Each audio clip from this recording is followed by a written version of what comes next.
The importance of having land for the black people as well as whites.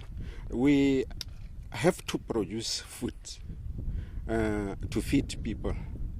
It's a need that everyone has to take into consideration because the number of people that are there need food in the morning, during the day, and in the afternoon. So we need to produce, to double our production. I think we can double that if we have facilities can produce more. Facilities that I talk about is like you have a land where you can graze your cattle, sheep, and goats, and then you have a good pasture. The grass should be in a good condition. Like in our area, the farm is big enough, but the grass is not palatable. It's a sour grass. So in winter, we struggle because we have to get too much fodder. We have to get too much leeks to improve their condition. So it's important in that respect to have land to can produce and feed the millions of people that are in South Africa. I can say the government is trying its best to can give black people land. But the problem is the price of the land when they buy the land from either the whites or any other person who wants to sell the land. It seems as if the price is too high. So even if yourself want to buy, it's difficult.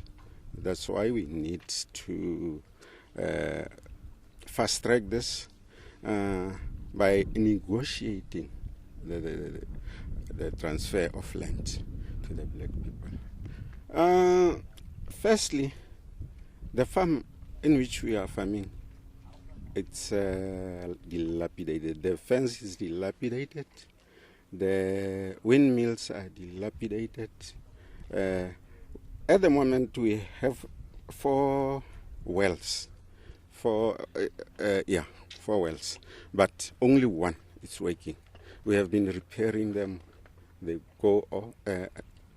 got broken.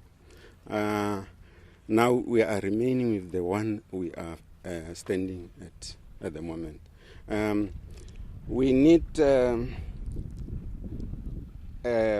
planted pasture in the farm to improve the production, because if we have planted pasture, we can feed our cattle in the winter with a proper feed. Because in winter, even the grass is there. Even if the grass is there, they don't eat this sour grass well, so they get lean, and then we lose a lot. Like last year, we lost almost 21 during the drought, and then that's why we are struggling. We buy lucerne, we buy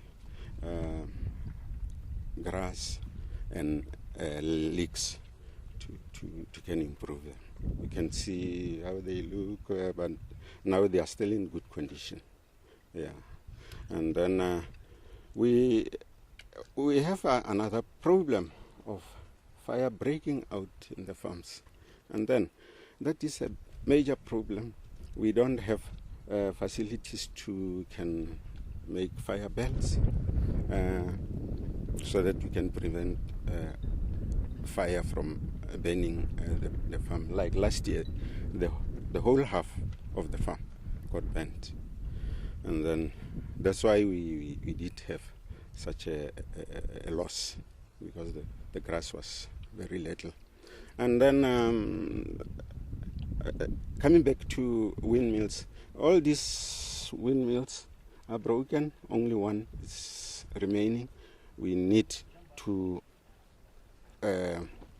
repair them all.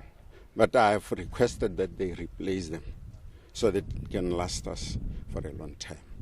And then another thing, it's we have a shed there, which it's built by the government about 2 years ago. Unfortunately, it's an open shed.